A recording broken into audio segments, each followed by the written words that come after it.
Bapak dan Ibu menempati tempat duduk yang sudah kami sediakan. Dan sekali lagi berikan tepuk tangan yang meriah untuk Menteri Keuangan Republik Indonesia, Bapak Purbaya Yudi Sadewa. Silakan Bapak. Terima kasih, Bu Ketua.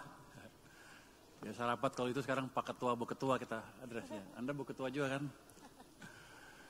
Yang terhormat Ibu Victoria Tahir, founder dari Bloomberg Technos, Bapak Stefanus Ade Hadiwijaya, Managing Director Investment Danantara. Awas, kenapa gue yang terhormat ke dia, salah gue. Kidding. Bapak Roger Finney, CEO Bloomberg. Ibu Yokosari, Pemret Bloomberg. Mana dia? Oh, itu dia ya.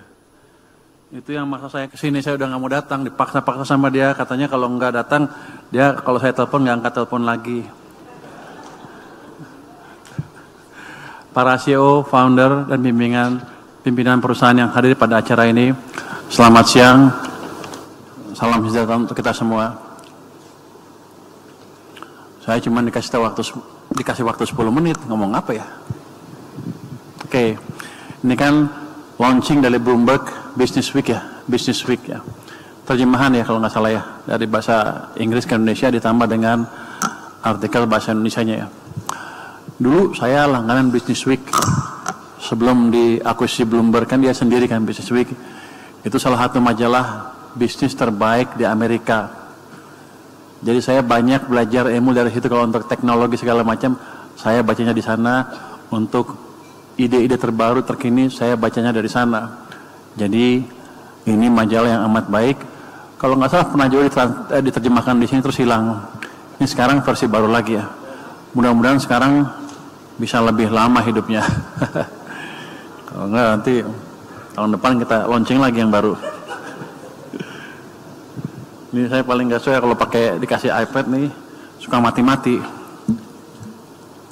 Jadi saya harapkan Bloomberg Business Week bisa memberikan jendela baru kepada para pelaku bisnis di sini tentang bagaimana perkembangan ekonomi dunia dan perkembangan teknologi biasanya. Yang paling saya suka kan di Business Week ada teknologinya tuh. Saya suka baca bagian teknologi dari Business Week. Karena betul-betul biasanya sih forward looking. Setelah saya baca berapa bulan kemudian atau setahun kemudian baru keluar tuh teknologi di lapangan. Jadi betul-betul forward looking. Saya dulu sih nggak pernah miss baca Business Week dan langganan saya. Langganannya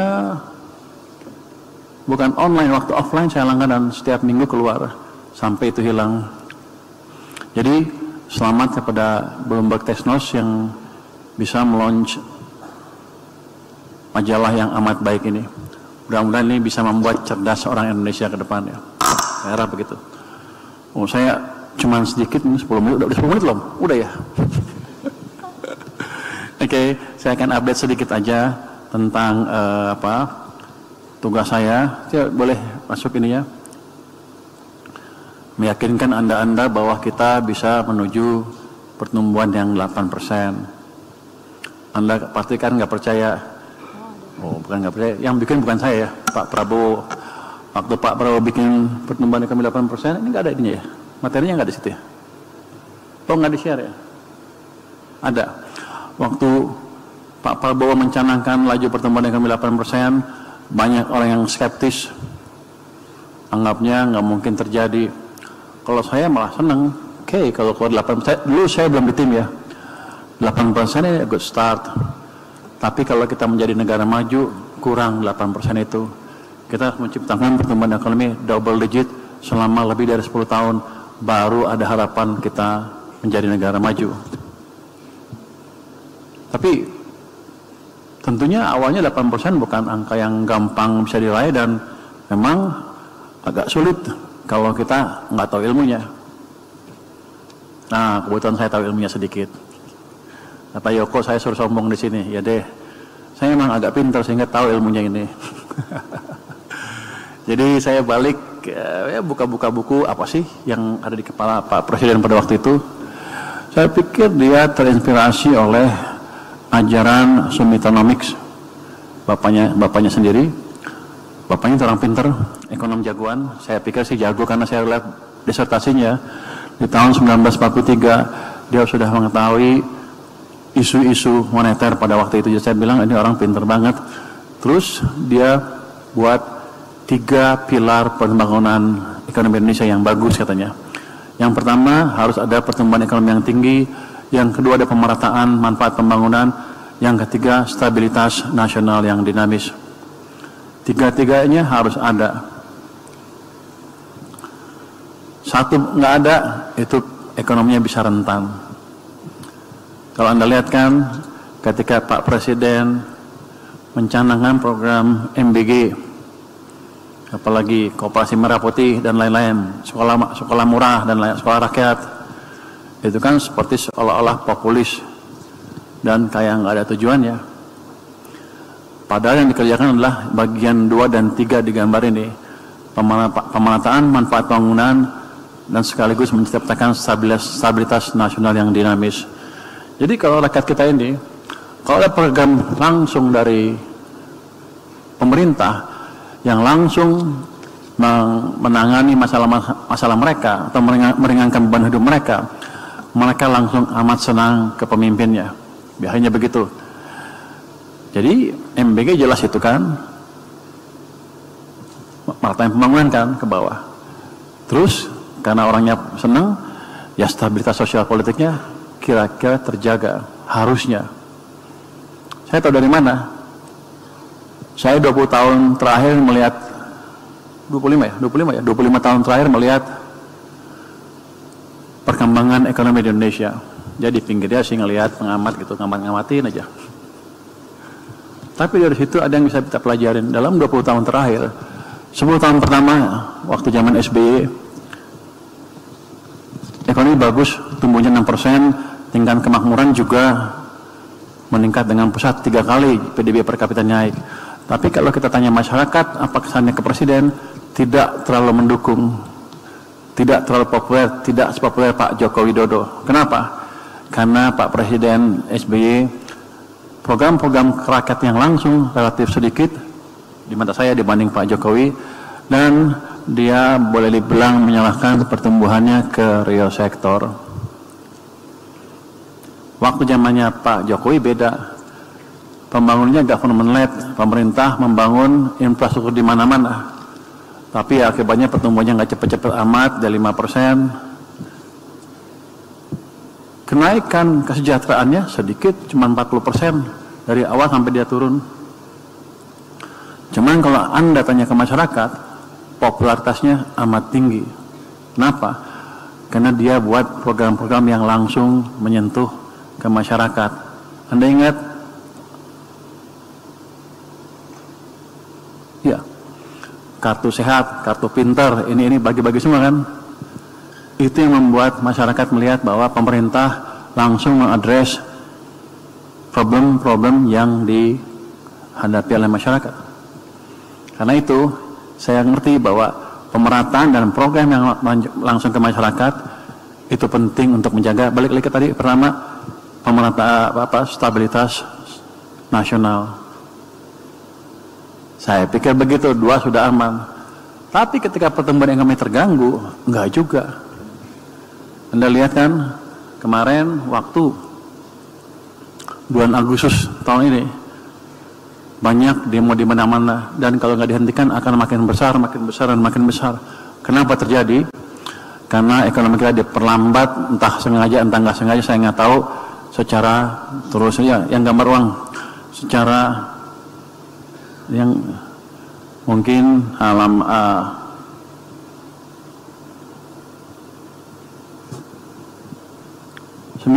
slide 9, sengaja atau nggak sengaja sehingga ekonominya melambat.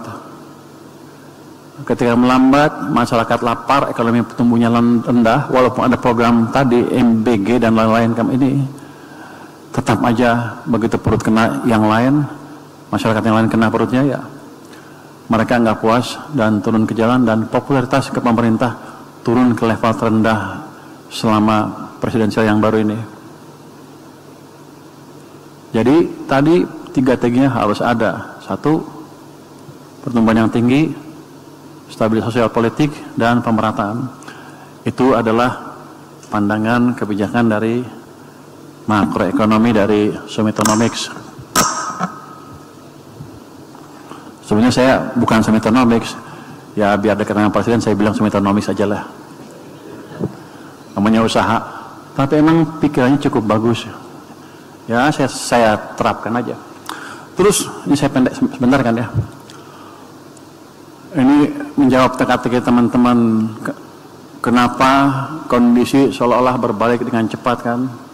Dalam 2 bulan lebih, dari banyak demo, dari prospek ekonomi melambat, tiba-tiba keadaan berubah. Sekarang seolah-olah masa depan kita cerah. Bukan saya ngomong sih, saya ngomong dikit terus saya tipu-tipu dikit, cerah kira-kira. Bukan itu. Di makroekonomi ada yang dikenal dengan, saya suka baca buku waktu kuliah dulu, bukan suka baca sih, kepaksa baca karena disuruh sama dosennya sih. Saya murid malas juga, takut nggak lulus kalau nggak baca. Kalau nggak lulus, kalau PhD level tuh, kalau kuliah nggak lulus langsung dikeluarin tuh, suruh pulang. Jadi taruhannya besar, bukan itunya, bukan pulangnya yang besar. Kalau pulang sampai Indonesia, kalau saya gagal, saya dicerain istri saya, itu yang paling bahaya. Jadi the macroeconomic of self-fulfilling prophecy itu kalangan siapa, Roger Farmer kalau nggak salah namanya. Jadi dia bilang gini, ekspektasi bisa mempengaruhi ekonomi. Kalau Anda menciptakan ekspektasi positif, maka ada kemungkinan besar ekonominya akan positif tumbuhnya. Kenapa? Pada waktu ada ekspektasi positif, orang berpikir ekonomi akan tumbuh, bisnismen berani melakukan ekspansi bisnis. Karena dia pikir, oh demandnya akan naik nih. Sementara masyarakat juga akan berani belanja. Kenapa? Dia pikir kalau uangnya dihabisin sekarang, bulan depan masih dapat gaji. Karena keadaannya pasti makin bagus, makin bagus. Itu yang mendorong pertumbuhan ekonomi jadi makin cepat, makin cepat, makin cepat. Jadi ketika saya diberi posisi Menteri Keuangan dengan keadaan ekonomi seperti itu, saya jalankan kebijakan tadi. Jadi bukan asal ngomong. Pertama, saya ciptakan ekspektasi. Gimana caranya? Saya belaga sombong, belaga pinter. Memang sombong sama pinter sih sebetulnya juga sih. Jadi pas ya. Saya bilang nggak usah takut, kita bisa tumbuh lebih baik. Pinternya, ya gue emang pinter ngomong gitu, tapi nggak boleh orang Indonesia ngomong gitu rupanya. Orang marah-marah. Wah lu tengil lu. Terus kalau orang pinter ngaku pinter gimana? Ya kita dengan eksekusi kebijakan. Jadi saya ciptakan ekspektasi. Kebijakannya apa? Saya masukkan 200 triliun rupiah dari Bank Indonesia, uang saya, uang pemerintah, ke perbankan. Itu akan menciptakan stimulus di perbankan. Habis itu saya monitor gimana hasilnya. Kalau kurang saya tambah lagi. Jadi saya manage ekspektasi dengan tindakan real dan memonitor hasilnya di lapangan seperti apa. Kalau enggak, kalau saya cuma ngomong doang, dalam 2 minggu kredibilitas gugur. Makanya waktu saya bilang saya akan balikan ekonomi gini. Dalam berapa hari itu saya ngomong itu di DPR hari Rabu, hari Jumat uang sudah masuk ke sistem perekonomian 200 triliun rupiah. Habis saya monitor apa banknya menyalurkan apa enggak. Kalau banknya nggak menyalurkan, saya ancam tuh, punya Danantara kan banknya. Saya ancam, saya bawa Pak Pandu datang ke bank BNI dulu, terus ke Mandiri juga dengan Pak Pandu, karena saya tahu proses saya nggak langsung di situ, Danantara yang langsung. Jadi ketika orang nyalahin saya, itu kan bukan wewenang kamu, iya, tapi saya mah Danantara tuh. Jadi gua salahin si Pandu, Pak Pandu.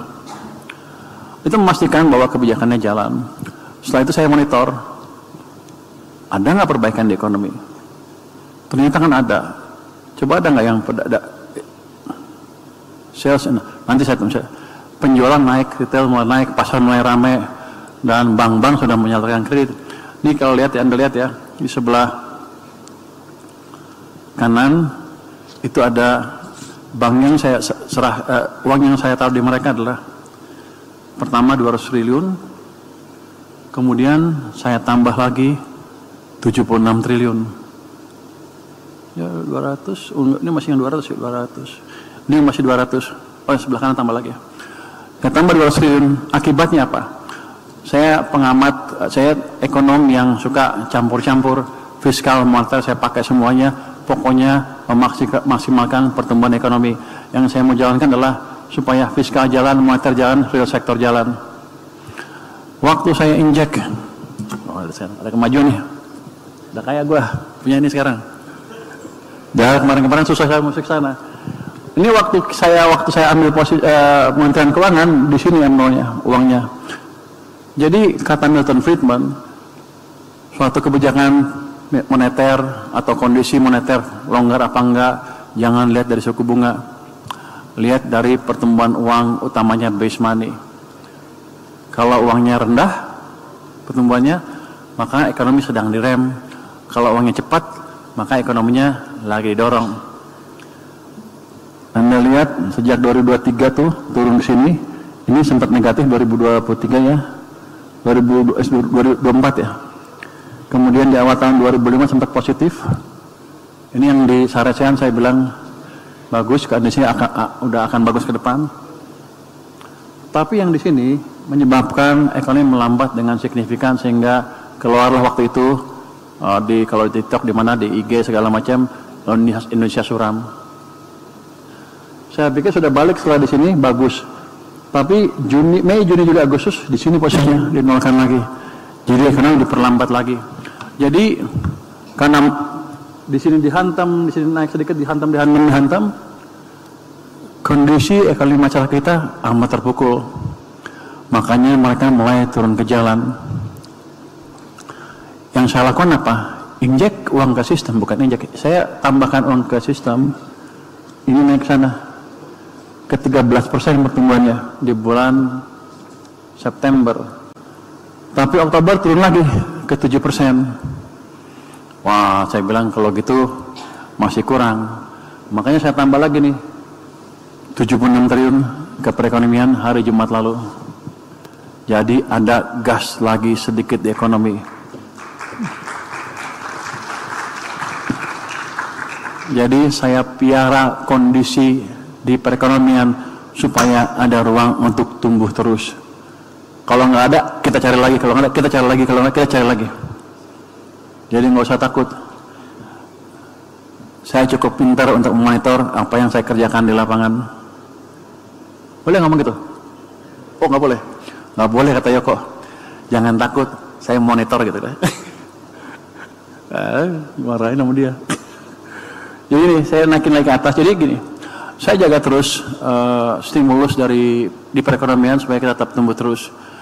Dan karena itu harusnya perbaikan yang terjadi akhir-akhir ini akan terus berkesinambungan di bulan-bulan mendatang. Kita juga memberi stimulus apa? Pemerintah atas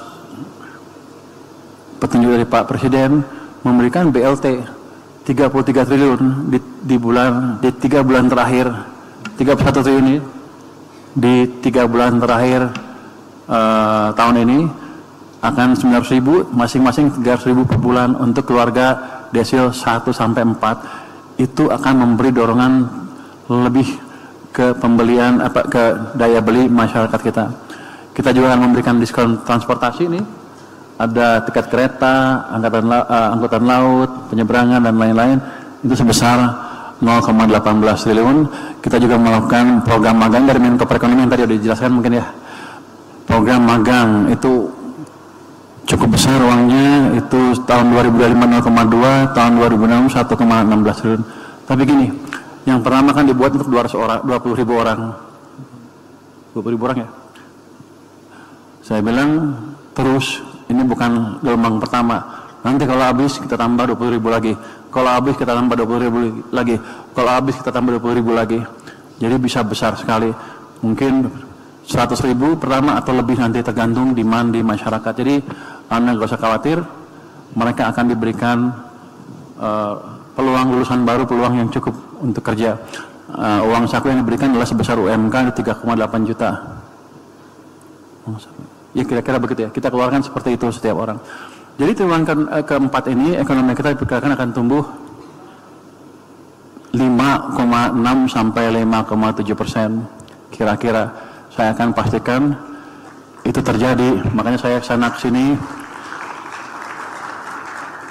memastikan program-program pembangunan kita bisa terjadi, bisa jalan dan ekonomi bisa tumbuh lebih cepat. Itu bukan karena saya baik, tapi kata Presiden kalau di atas 5,5 saya dikasih hadiah, saya mau ngejar hadiah itu sebetulnya. Nggak tahu hadiahnya apa. Yang jelas gini, momentum pertumbuhan ini akan dijaga terus ke depan. Ke depan kita akan jalankan mesin fiskal, mesin moneter, dan private sector. Fiskal moneter udah gampang, udah dekat kan, jalannya udah hampir sama, udah seirama. Private sektornya selain saya lindungi pasar domestik dari barang-barang ilegal, bukan yang legal ya, yang ilegal. Saya juga sudah bahkan ketemu beberapa industri dan kita akan hilangkan bottleneck yang menghambat kemajuan industri dalam negeri dan yang menghilangkan daya saing industri dalam negeri di pasar dalam negeri. Jadi saya selalu bilang kan, domestic demand kuat, domestic demand kita kuat, besar, 90% dari ekonomi, yang 10% export oriented, kira-kira gitu ya. Tapi kalau yang 90% tadi dikuasai asing, nanti yang untung sebagian besar luar negeri, saya rugi. Jadi saya mau jaga betul market yang dalam negeri ini sebisa mungkin dikuasai oleh produsen-produsen dalam negeri sehingga yang untung kita semua. Makanya saya selalu bilang, ayo kita kaya bersama. Caranya tadi memaksimalkan pasar dalam negeri untuk orang dalam negeri, memberi dukungan ke industri dalam negeri dan pekerja dalam negeri sehingga mereka mempunyai daya saing yang cukup untuk memastikan ekonomi kita bisa tumbuh dengan signifikan terus ke depan.